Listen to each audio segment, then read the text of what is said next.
A few months after my husband died, I experienced a watershed moment that I will never forget.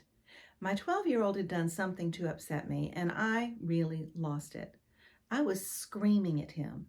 And as I was screaming, I took my hands and I put them on his shoulders, started pushing him down until both of us were on our knees, face to face, nose to nose, and I was still screaming at him. About that time, I happened to look up and I noticed that my 9-year-old daughter was over in the kitchen in the corner, cowering. She was sobbing and covering her face with her hands. It was at that moment that I knew that something had to change. I realized that my children had lost their daddy and now they were losing their mommy too.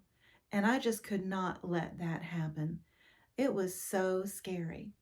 So I gathered my kids up in my arms. I apologized to them and I told them this will never, ever happen again. And you know what? It didn't. And the reason it didn't was because it was a watershed moment. It opened my eyes to the reality of what my children needed, that here they were, young children, lost their dad.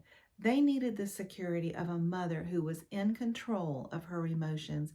Even if I was in the middle of grieving, I had to do better than that. And I did. What about you?